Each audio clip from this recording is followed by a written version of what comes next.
Senandung Azalea, episode 34, sebuah kesalahan. Tawaku terhenti ketika tersadar bahwa aku sedang berada di pangkuan Aska. Wajah kami sangat dekat dan ia menatapku begitu lekat. Kedua lengan Aska memeluk erat. Jantungku berdegup kencang saat ia makin mendekatkan wajahnya. Entah siapa yang memulai, kami bermesraan untuk beberapa saat, sampai dengan tiba-tiba ia melepaskan pelukan. Aska memandangiku sejenak, lantas menurunkanku dari pangkuannya. Aku duduk di sampingnya. Kulihat ia mengalihkan pandangan dariku. "Maafkan saya, Azalea. Saya melakukan kesalahan lagi," ujar Aska tanpa menoleh. "Bukan sepenuhnya salahmu," ucapku. Aku bisa saja menolak kemesraan itu. Aska bukan seorang pria pemaksa. Namun, aku tak menolaknya. Aku tahu aku juga menginginkan. Aska tak menyahut. Pandangannya masih hampa ke arah televisi. Kami saling berdiam diri untuk beberapa lama. Aku selalu benci keheningan yang mengganggu di antara kami. "Kenapa kamu tak menolaknya, Azalea?" tanya Aska. "Because I enjoyed it too," jawabku jujur. Mendengar jawaban itu, Aska menoleh dan memandangi wajahku lagi. Ia lalu mendekatkan tubuhnya dan menyentuh tanganku seperti ingin kembali menarik tubuhku ke dalam pelukan. Namun, ia tak melakukannya. Aska melepaskan tanganku, mengusap wajahnya, dan terdiam sejenak. Lalu, tanpa menoleh lagi, ia bangkit dan beranjak meninggalkanku. Apakah yang kami lakukan tadi adalah sebuah kesalahan? Apakah kami memang tak boleh melakukannya karena pernikahan kami bukan atas dasar cinta? Dan apakah Aska tak ingin melakukannya, atau ia tak bisa melakukannya karena ada hati yang sedang ia jaga? Kalau memang benar ada seseorang di hatinya saat ini, maka aku ingin tahu siapa. Aku ingin tahu apakah wanita itu memang lebih pantas mendapat hati Aska daripada aku, istrinya. Pertanyaan-pertanyaan itu berkelebat di benakku sampai aku menepisnya. Aku pun bergegas melangkah ke kamar. Kuputuskan untuk membaca buku, sebuah novel historical romance. Membaca novel romansa sangat jarang kulakukan. Bicara tentang romansa, mengingatkanku akan ucapan Aska di awal pernikahan bahwa kami tak akan melakukan romansa. Apakah memang seharusnya begitu? Entahlah. Kulanjutkan membaca untuk menghalau pikiranku tentangnya hingga aku terlelap. Hari sudah sore ketika aku terbangun. Segera aku beranjak ke dapur karena merasa lapar. Baru saja aku menyajikan masakan di meja makan ketika kulihat Aska keluar dari kamar dan berjalan ke arah dapur. Namun, ia menghentikan langkahnya sejenak. "Kamu pasti lapar kan? Kamu belum makan siang karena tadi tersedak puding." Aku membuka pembicaraan untuk mencairkan suasana. Sungguh akan sangat menyebalkan jika kekakuan terjadi di antara kami lagi. Aska mengangguk tersenyum dan melanjutkan langkahnya. "Oh ya Aska, kemarin Mama meminta kita untuk datang ke rumah Mama Papa hari ini," ujarku saat kami berdua sudah duduk. "Ya, Mama telepon tadi. Sudah saya bilang kita tidak akan datang ke sana hari ini," jawab Aska. Aku mengangguk. "Tadi saya mau menyampaikan pesan Mama, tapi tidak jadi karena kamu tersedak puding." Mendengar perkataanku, Aska menatapku dengan raut wajah sebal. "Kenapa?" tanyaku heran. "Harus berapa kali kamu mengingatkan kalau saya tersedak puding? Kamu meledek saya?"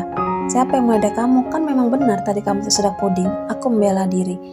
"Azalea Putri Maesa, sudah saya bilang jangan ingatkan saya lagi kalau saya tadi tersedak puding," sungut Aska. Aku menghela napas. "Baik Aska Mahavira, saya tidak akan mengingatkanmu lagi kalau kamu tadi tersedak puding." "Terserahlah, tapi terima kasih untuk pijatannya ya, pijatanmu enak." Aska tersenyum menyebalkan. Aku tak ingin mendebatnya lagi. Kami pun mulai makan. Kami tak saling bicara selama menikmati hidangan. Hanya terdengar suara sendok dan garpu yang berdenting kecil saat bersentuhan dengan piring. Usai makan, aku menoleh pada Aska yang juga ternyata sedang menatapku. Aku ingin menyampaikan tentang pekerjaanku sebagai asisten pengajar di kelas Barata. Barata mengucapkan terima kasih kemarin saat aku menyampaikan kesediaanku. "Ada yang mau saya sampaikan?" Aku dan Aska mengucapkannya bersamaan. "Kamu dulu." Aska mempersilakanku. "Saya akan bekerja mulai minggu depan." Aska mengerutkan kening mendengar ucapanku dan bertanya, "Kerja di mana?" "Di kelas IT yang saya ikuti. Saya akan menjadi asisten pengajar di sana."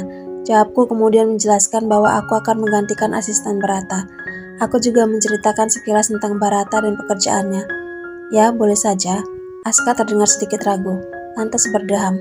"Tapi bukannya Mama tidak membolehkanmu bekerja?" Saya sudah bilang ke Mama dan Mama sudah memberikan izin, jelasku. Tapi ini bukan karena omongan Tante Anta Berantah itu kan? Saya hanya ingin memastikan bahwa kamu tidak sedang terganggu oleh perkataan orang lain. Aku mengernyitkan dahi. Siapa maksudnya? Lalu aku teringat akan seorang wanita parubaya yang kami temui saat undangan beberapa waktu lalu. Wanita itu menanyakan kenapa aku belum hamil padahal hanya di rumah saja. Aku menggeleng tersenyum. Tentu saja bukan. Saya tidak perlu mengingat omongan orang yang tidak penting. Saya memutuskan untuk bekerja karena memang saya tertarik dengan pekerjaan saya ini, juga karena ingin menantang kemampuan saya.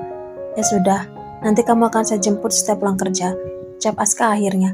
Tidak usah Aska, saya tahu kamu sibuk. Tidak apa-apa, akan saya usahakan.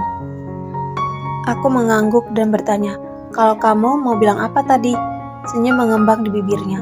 Kemarin saya masuk nominasi dalam kategori Indonesian Young Businessman of the Year versi majalah Jakarta Business. Wah, selamat ya, ucapku semeringah.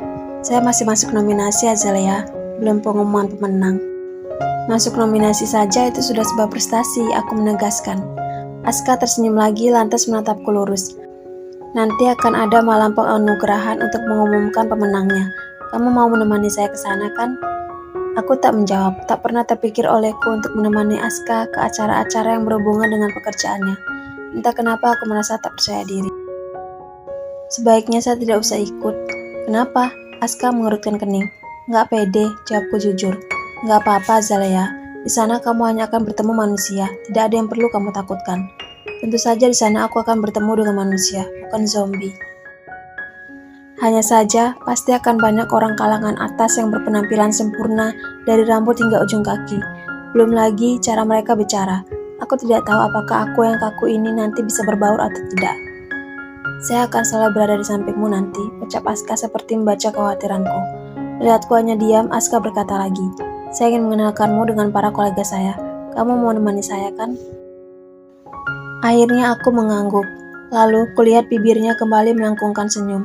Aska menanyakan apakah aku ingin ditemani berbelanja untuk beli gaun atau hal lain untuk pergi ke acara itu. Aku menolak. Kurasa aku akan mempercayakan outfit yang akan kupakai nanti pada Bu Rianti. Mama mertuaku memiliki selera fashion yang lebih baik dariku.